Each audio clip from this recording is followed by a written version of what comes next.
Congress Vice President Rahul Gandhi has continued his attack on the Modi government as he spoke at the PhD chambers in Delhi. Addressing the gathering, Rahul said that growing unemployment in India is MMD, Modi-made disaster. He also added that after 3 years of the NDA government, India's expectations are shattered. Listen in. Instead of admitting they cannot and are not providing jobs, they are riling communities up against each other in a bloody rage. As we all know, GDP growth has been slowing. Private investment has collapsed. Agricultural growth is at its lowest ebb. Exports have been declining. In 2014, India's GDP was growing at 6.6%.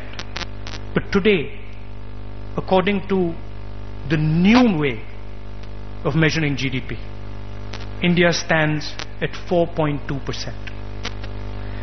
Not only are insufficient numbers of jobs being created, real wages have been stagnant for 3 years.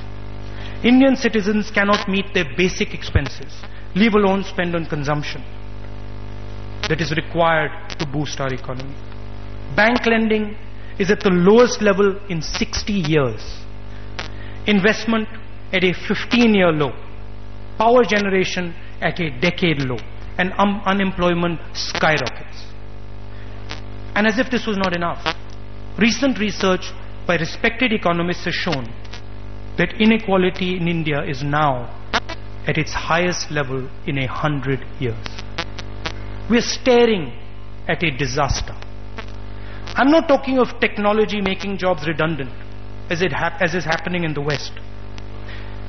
This is a pure man-made disaster, or in Modi ji's terminology, an MMD, a Modi-made disaster.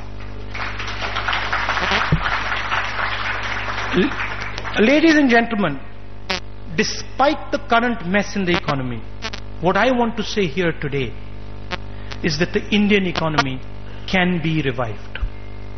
Under the UPA regime, between 2004 and 2011, 140 million people came out of poverty. That is 20 million people every year. For the first time in our history, for the first time ever, if it is steered correctly and faithfully, India has the opportunity to wipe out poverty forever. If India is able to lift another 350 million people out of poverty by 2030, it would be an achievement that the entire human race can be proud of. Doing this would require us to grow by more than 8% in the next 13 years. And this is the challenge. India has done it before, and we can do it again. However, no amount of growth is enough for India if it is not accompanied by the creation of jobs. It does not matter how much you grow, how fast you grow. If you are not creating jobs, you are not solving the problem. We are a nation of small, micro and medium businesses. Nearly 6 crore of these enterprises are engaged in business in our country. You're the backbone, but you get very little support. These businesses are India's traditional network. These networks have been with us for thousands of years. They represent our nation's innovative capabilities, our knowledge and our vast understanding.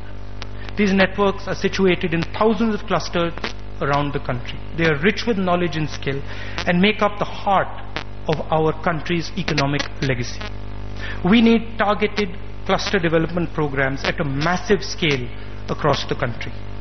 It is this reservoir of skill and innovation that needs to be unlocked and freed from the oppressive and unpredictable bureaucratic red tape it faces every single day. Let us start by accepting a simple reality that China outperforms us in the creation of jobs. China creates 50,000 jobs every single day. India is currently creating 450. Let me repeat that. China creates 50,000 jobs every single day.